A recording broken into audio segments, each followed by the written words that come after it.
Hey there, Greg Dixon here. Welcome. I wanted to talk to you today about a simple concept, and it's quite counterintuitive.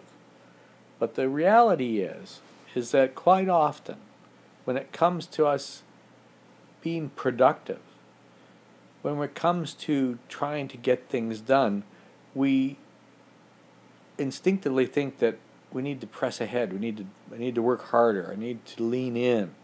But the reality is quite often, less is more. And that's been my experience when I think of moving forward. And it's not something that comes instinctively, it's something that has actually been quite counterintuitive to me in my life.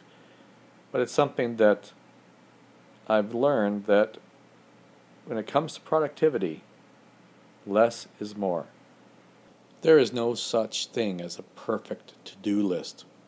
I know because I've tried, I've looked, and I've attempted to find, the perfect software application, the perfect iPhone app that was going to help me to be more organized.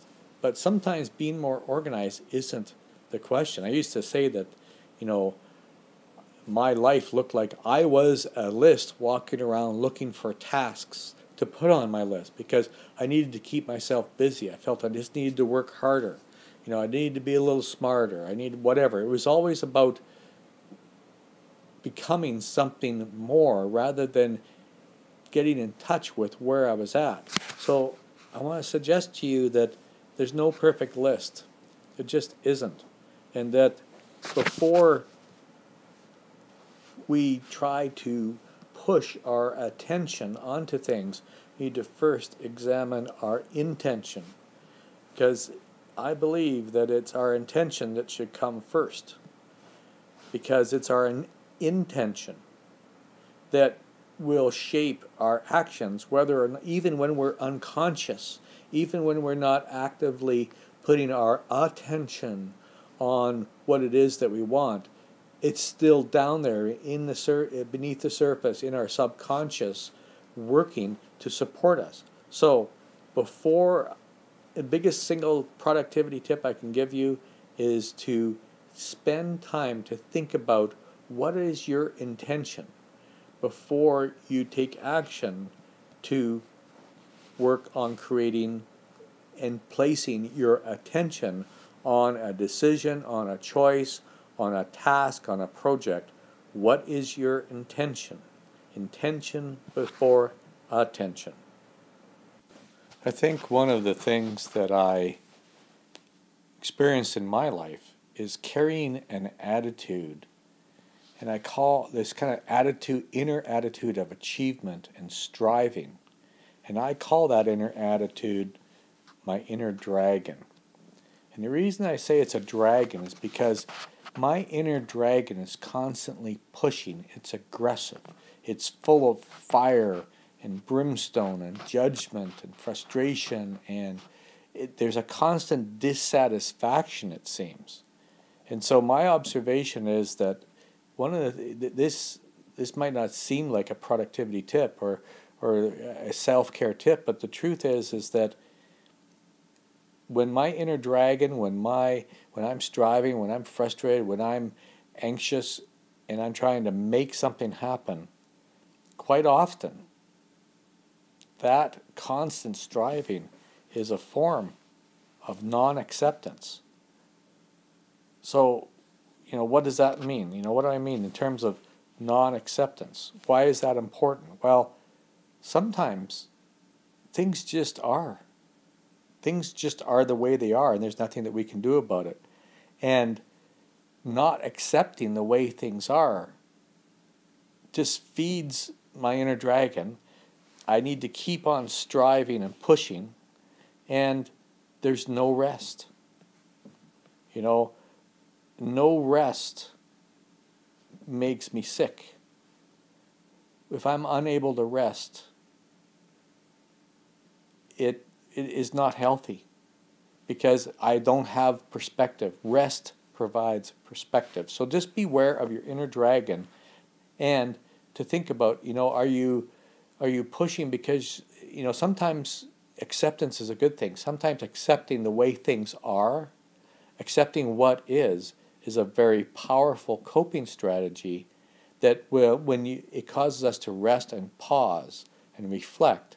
And sometimes that reflection brings forth ideas and creativity to be able to readdress and reapproach what it is that I'm working on from a more positive perspective and with new, fresh insights and ideas. So, beware of your inner dragon. It's not your enemy, and actually your inner dragon can actually help you many times, but the key is am I looking at this from a place of acceptance or non-acceptance?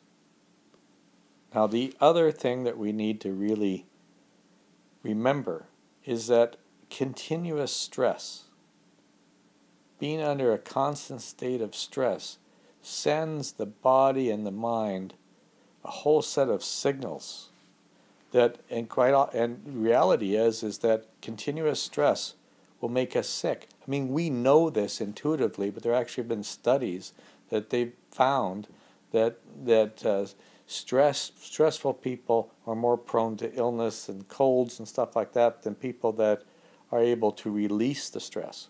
And so this stress, anxiety, tension, anger, frustration, fatigue, all that stuff are stressors. And so if stress is making me sick, continuous stress actually ends up triggering energy.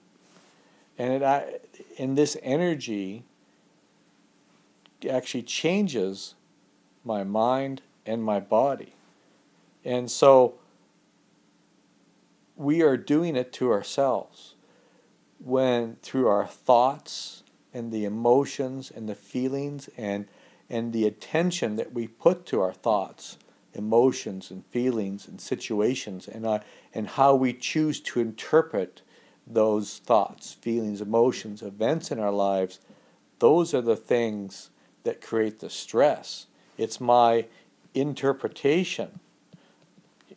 It's my interpretation of the meaning of the events in my life, the meaning that I assign to it, whether it's good, bad, I don't like it, I like it, whatever that is, the meaning that I associate with it is what creates the stress. And it's that stress that changes the mind and the body. So if I can work on, so then I guess the next question is, what can I do about that? How can I change that?